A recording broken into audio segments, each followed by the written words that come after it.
आज भी स्कंद पुराण कहती है कि भगवान शंकर ने अन्नपूर्णा के दरवाजे पर पहुंचकर जब काशी में भिक्षा मांगी थी तो अन्नपूर्णा ने कहा था, ए शंकर, मैं उस गरीब से गरीब व्यक्ति का भी भंडार भर के रखूंगी, बस एक गलती नहीं होना चाहिए कि जहां भोजन बने उस स्थान पर बैठकर, उस स्थान पर खड़े होकर भोजन बनाते समय उस भंडार गृह में जूता नहीं होना चाहिए।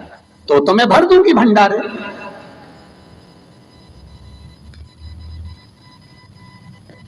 जिस प्लेटफॉर्म पर खड़े होकर माताएं भोजन बनाती, सब्जी बगाड़ती, वहीं पे हाथ में लेके चख लेते, वहीं हरियो जगदम्बा, विचार तो करो। भले तुम भगवान को भोग नहीं लगा रही पर पति तो परमेश्वर है। भले तुम भगवान को भोग नहीं लगा रही पर पति तो परमेश्वर है। पति के लिए कहा परमेश्वर, मतलब भले भगवान की तुमने सेवा नहीं करी, भले अर्चना नहीं करी, भले पूजन नहीं करी, पर पति तो परमेश्वर है। सब में तो वही समाया है। घर में जो सास रहती है वो भी तो माँ है, जो पिता रहता है वो भी तो बद्रीनारायण है। मारा फिर क्यों लिया, चख ले। तुम चख कर भी बनाना तो भी तुम्हारे घर में स्वाद नहीं रहेगा। और जिस मंदिर में, आश्रम में, भंडारे में जब तक भगवान का भोग नहीं लगता तब तक चखा नहीं जाता, चाहे नमक डला ना डला, मिर्ची डली ना डली, शक्कर डली ना डली, भंडारे के भोजन में जो मिला दिया, आखिरी में फिर भगवान ने अगर पा लिया तब चखा गया कि अब भोजन में स्वाद है कि नहीं है। तो कभी अन्नकूट की जो सामग्री बनती है, सब्जी बनती है, राम भाजी बनती है, राम भाजा बनता है, मिक्स वेज सब्जी बनती है, भगवान के भंडारे की कद्दू की सब्जी बनती है, उसमें आप भले मिर्ची ना डली, नमक ना डला, फिर भी घर में एक पूरी खाते होगे, वहां 4 निपटा क्या होगा? क्यों? क्योंकि वहां अन्नपूर्णा स्वयं देने के लिए तैयार खड़ी है। और हमारे घर में तुम चक चक के बना रही, बेटे को दूध भी दे रही तो बोतल में से 2 बूंद टपका के पहले चख ले रही। बाहर चले जाओ, बाहर चख सकते हो, बाहर जाकर पाओ, फिर बच्चे के लिए दूध में शक्कर मिला लो। और चाय बनाते हुए गैस के ऊपर चाय रखी है, मई उकल रही, मई से चाय की चन्नी से लेके फिर चख ली। कैसे आए रे अन्नपूर्णा, ये तो बताओ।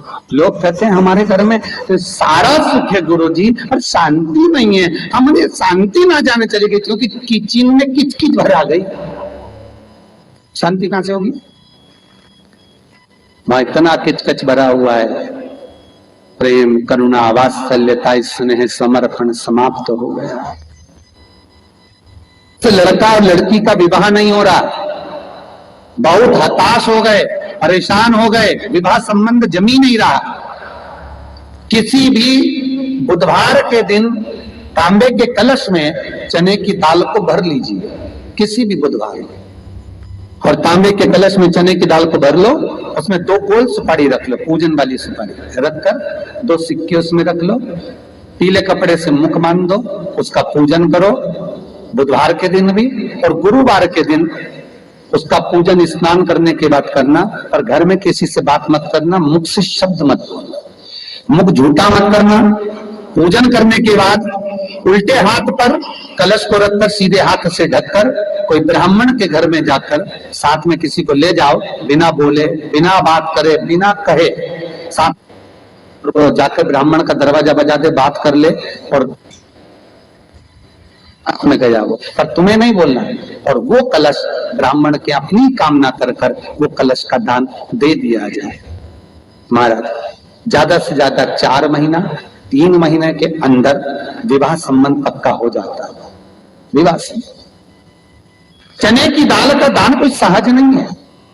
जिस नारी का रजोधर्म के अंतर्गत नारी को जो परेशानियां होती हैं, कोई के 8 दिन पहले, 4 दिन पहले, 3 दिन पहले कहीं ना कहीं रजोधर्म के अंतर्गत जो बीमारियां होती हैं, उसके लिए महाराज 7 चने की दाल के दाने तुलसी महारानी के सामने कटोरी में रखकर तुलसी के 3 पत्ते उसमें डालकर अपनी मनोकामना कर कर तुलसी में 3 बार जल छोड़कर वो तुलसी और वो चने की दाल ले जाएं और उसको धीरे धीरे कर कर एक एक कर कर सुबह शाम दोपहर में उसको खा लीजिए। रजो धर्म से जुड़ी हुई परेशानी समाप्त। कुछ सहज नहीं है महाराज। चने की दाल को स्वर्ण दान का भी भाव कहा गया। हमारे हिंदू धर्म में चने की दाल को स्वर्ण दान भी करते हैं। जो व्यक्ति स्वर्ण दान नहीं कर पाता वो चने की दाल का दान कर देता है, तो स्वर्ण दान के बराबर मानने वाला। फिर निवेदन करा, चने की दाल का व्याख्यान वर्णन फिर किया गया। मान लो कोई प्लाट है, कोई प्रॉपर्टी है, कोई जमीन है, कोई जायदाद और नहीं बिक रही, बहुत परेशान हो गए, लाखों करोड़ों रुपए तुम्हारे डूब गए और ये प्रॉपर्टी बिके, तब तुम उबरो, तो उसके लिए चने की दाल को एक रात्रि पहले रविवार के दिन घर में गला लीजिए और उसको गलाकर दूसरे दिन उसमें थोड़ा सा चंदन मिलाकर पीस लीजिए। पर पीसना आपको मिक्सर में नहीं है, पीसना आपको सिलबट्टे पर, चकोटी पर जो आपके यहाँ उससे उसको पीस लीजिए। और पीसने के बाद उसमें थोड़ा सा दूध मिलाकर शिव मंदिर में जाकर शंकर भगवान के शिवलिंग का सोमवार के दिन लेपन करिए। लेपन कर कर अपनी कामना कर कर शिवलिंग पर 3 उंगलियां लगा लीजिए महाराज, अपनी कामना कर कर। जो 3 उंगलियां आपने लगाई है, उंगली हटाते समय चंदन के लेपन को जो लगाया आपने, चने की दाल का लेपन, स्वर्ण का लेपन, उसको हम कहते हैं स्वर्ण लेपन, उसको लेकर आ जाइए महाराज। उसको थोड़ा सा लेकर आ जाओ, एक किसी भी फूल में उसको लगाकर जो जमीन, जो प्रॉपर्टी, जो जगह बेचना है वहां पटक दीजिए महाराज। उसके ग्राहक आना चालू हो जाएंगे और वो प्रॉपर्टी शीघ्र बिक जाएगी। अपनी कामना के अनुसार बिके, कितने में आपको बेचना अपने अनुसार। महाराज चने की दाल स्वर्ण दान के बराबर है। चने की दाल को सहज नहीं समझा जाएगा। गुरु भक्ति के लिए बहुत मूल है। माताएं कई बार पीले गुरुवार करती हैं या केले के पेड़ के नीचे पूजन करती है तो चने दाल समर्पित करती। क्यों करती? उसका भाव है स्वर्ण दान के बराबर, वांछित फल की प्राप्ति के लिए, मनोकामना के लिए।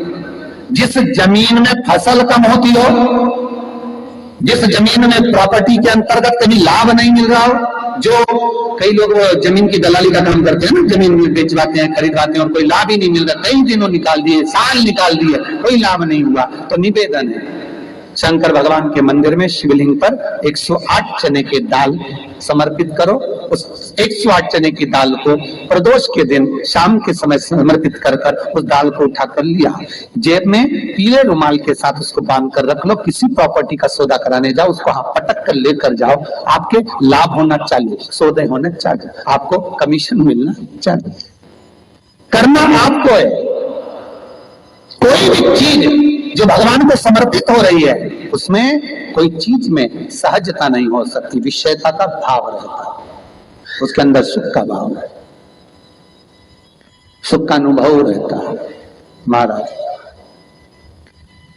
ये भी जाने तो एक और सरल भाषा में जानो, आपका बहुत तेज सिर दर्द हो रहा हो, बहुत तेज हो रहा है और लग रहा है कि आज तो बहुत तेज सिर दर्द हो रहा है, तो ये प्रैक्टिकल तो आप तुरंत कर सकते हो ना, घर पर कभी भी कर सकते हो। बहुत सिर दर्द हो रहा है, 7 चने की दाल के दाने लेना 7, और आपके घर में ही कोई शंकर जी का शिवलिंग हो, उस पर एक एक कर श्री शिवाय नमस्तुभ्यम कहकर चढ़ा देना।